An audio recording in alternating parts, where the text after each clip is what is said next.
인테리어 업체의 실력은 포트폴리오에서만 확인하기 어렵습니다. 이 도면을 한번 보시죠. 여기서 냉장고 위치를 찾으시고 싱크대까지 선을 그어보세요. 그 다음 싱크대에서 인덕션까지, 인덕션에서 식탁까지. 지금 보시는 곳은 삼각형의 한쪽이 매우 길게 되어 있죠. 이게 동선이 가장 길어지는 경우입니다. 매일매일 이 동선은 10년 넘게 걷게 되시는 겁니다. 동선을 이대로 두고 자재를 최고급으로 업그레이드 했다고 하이엔드가 아닙니다. 돈은 다 썼는데 동선은 안 잡힌 거죠. 왜 이런 일이 생기는지는 잠시 뒤에 말씀드리겠습니다. 대부분 이렇게 업체를 고르십니다. 여기가 제일 예뻐 보이는데, 아니면 여기가 제일 싼데? 그런데 사진이 예쁜 건 그 업체의 실력이 아니라 사진의 실력일 수 있습니다. 광각으로 촬영하고 후보 정하면 웬만한 현장은 다 깔끔하게 보입니다. 정작 살면서 매일 눈에 걸리는 건 사진에 안 잡히는 것들입니다. 현관문을 열었을 때 마주하는 첫 번째 시야, 뭔가 불안한 선정리, 별 효과 없이 거슬리는 조명들, 수천만 원 쓰고 10년을 봐야 하는 것들이죠. 오늘은 업체를 선정하시는 기준 5가지를 알려드리겠습니다. 지금 받아두신 도면이랑 포트폴리오를 켜놓고 같이 보셔도 됩니다. 다 보시고 나면 아까 그 도면이 왜 그렇게 된 건지도 아시게 될 겁니다. 첫 번째, 동선을 생각한 레이아웃. 인테리어 업체 대부분이 기존 구조를 그대로 두고 마감만 새로 합니다. 벽지 바꾸고 바닥 깔고 같은 구조의 가구를 새로 만들어서 넣죠. 그러면 전보다 예뻐지긴 합니다. 그런데 불편한 건 그대로입니다. 25년 전에 지어진 동선으로 앞으로 10년을 더 사시는 거죠. 하나 예를 들어 볼게요. 기역자로 꺾인 주방. 되게 흔하죠. 그런데 이게 꺾이는 모서리 안쪽이 문제입니다. 거기가 손이 제대로 안 닿아서 수납장을 넣어도 못 쓰는 죽는 공간이 되거든요. 넓으라고 기역자로 뺐는데 정작 그 코너를 통째로 버리게 되는 겁니다.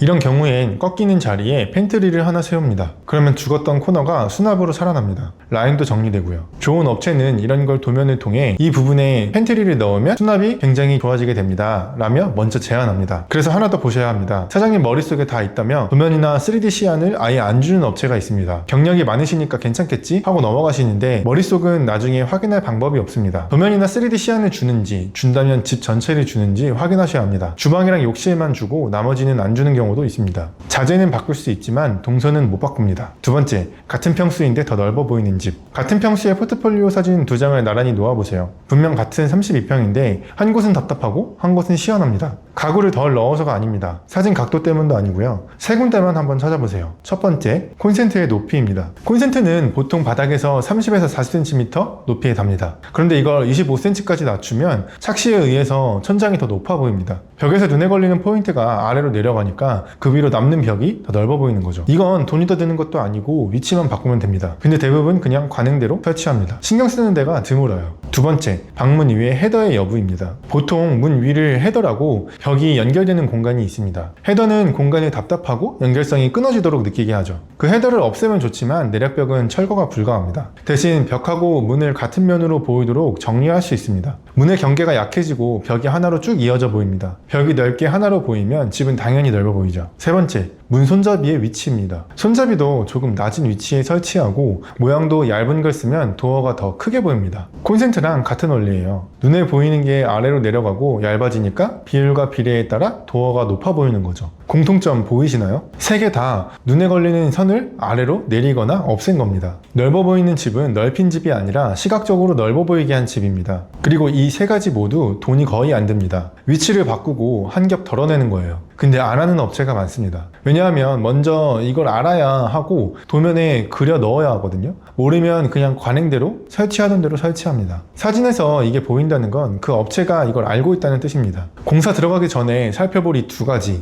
동선과 공간감은 설계에서 이미 결정됩니다. 같은 32평도 동선을 어떻게 설계하느냐에 따라 완전히 다른 차원의 집이 되는 거죠. 정답이 하나가 아니라서 10년을 해도 계속 배워야 하는 영역입니다. 그래서 수많은 현장을 설계하고 시공한 저도 계속 배우러 다닙니다. 매년 새로 나오는 게 있고 더 나은 방법이 계속 나오거든요. 고객을 위한 더 좋은 공간 구성을 고민하던 중에 업계의 레이아웃 기준을 바꿨다고 평가받는 인테리어쇼 대표님의 교육을 이수했습니다. 그곳에서 배운 치밀한 레이아웃 방식을 이제 저희 현장에 스탠다드로 적용하고 있습니다. 그래서 올해에는 딱 한 채, 인쇼 대표님의 디자인 레이아웃 컨설팅이 직접 들어가고 저희의 철저한 시공 통제 시스템이 결합된 단 하나의 현장을 공동 프로젝트로 진행하려고 합니다. 고정 댓글에 링크를 통해서 신청해 주시면 단 한 분만 선정해서 연락드리겠습니다. 자, 다시 본론으로 돌아와서 절대 당하면 안 되는 세 번째 기준을 말씀드리겠습니다. 세 번째, 투명한 자재 선택. 이건 사진이 아니라 대화로 확인하는 겁니다. 미팅 가시면 업체가 자재 얘기를 합니다. 좋은 거 씁니다. 뭐든지 최고급으로 합니다. 이런 말은 사실 크게 중요해요. 중요하지 않습니다. 이 질문을 던져보세요. 이 자재 말고 다른 선택지는 뭐가 있고 각각 뭐가 다를까요? 자재를 아는 사람은 선택지를 먼저 깔고 시작합니다. 그리고 각각의 단점을 먼저 말합니다. 이건 좋은데 이런 경우엔 하자가 납니다. 같은 식으로요. 이런 말이 나오면 그 사람은 해본 사람입니다. 반대로 뭘 물어도 알아서 잘해드릴게요 하는 쪽이 있습니다. 듣기는 그쪽이 훨씬 편한데 그 편안함에 값을 치르게 됩니다. 자재 선택 하나에도 모두 이유가 존재하고 고객의 삶의 질을 향상시킬 수 있는 다양한 선택지들이 있습니다.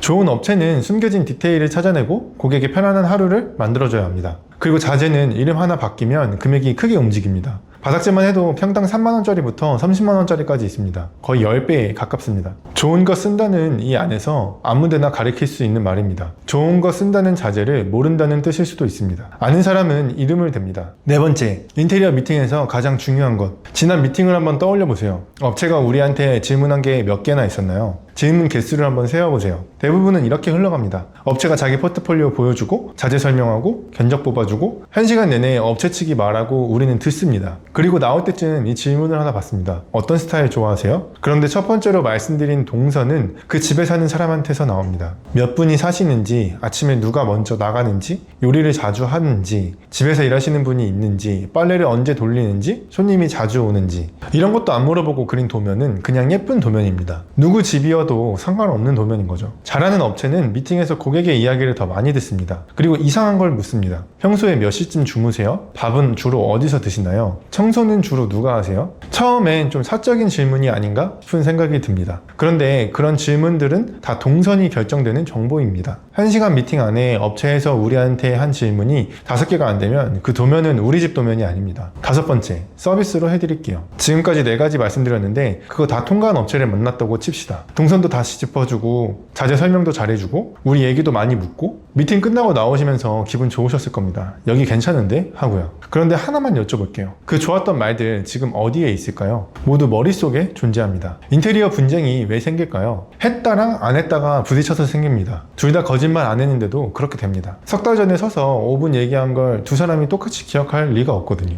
그 중에 제일 위험한 말이 하나 있습니다. 그건 서비스로 해드릴게요. 이 말 들으면 기분 좋으시죠? 뭘 하나 얻은 것 같고요. 그런데 이 말은 적히지 않습니다. 그래서 나중에 2가지로 갈립니다. 없어지거나 아니면 청구되거나. 확인하는 법은 간단합니다. 미팅에서 좋았던 말 3개만 고르세요. 그리고 이렇게 말씀하시면 됩니다. 방금 말씀하신 거 견적서에 한 줄로 넣어주실 수 있을까요? 잘하는 데는 그냥 넣습니다. 원래 넣는 회사들도 있고요. 금액이 0원이어도 항목으로 적어줍니다. 반대로 이렇게 나오는 데가 있습니다. 에이, 이건 당연히 해드린 건데 뭘 굳이 적어요. 당연한 거면 적어도 아무 문제가 없습니다. 적기 싫다는 게 당연한 게 아니라는 뜻이에요. 말은 공짜인데 적으면 책임이 생깁니다. 그 차이를 감당하겠다는 업체인지 아닌지가 여기서 갈립니다. 오늘 5가지 말씀드렸는데 공통점이 하나 있습니다. 전부 계약서에 도장 찍기 전에 하실 수 있는 것들입니다. 그리고 하나도 돈이 들어가지 않습니다. 거꾸로 말하면 도장 찍고 나면 5개가 전부 소용 없어집니다. 그래서 지금 하셔야 하는 겁니다. 이 5개면 웬만한 것들은 다 걸러집니다. 그리고 아까 말씀드린 단 한 가구만 얻을 수 있는 기회를 잡고 싶으시다면 신청해주세요. 고정 댓글에 링크 걸어두겠습니다. 집은 한 번 고치면 10년입니다. 그 10년을 계약서 쓰기 전 며칠이 결정합니다. 지금까지 블랙페퍼 인테리어였습니다. 감사합니다.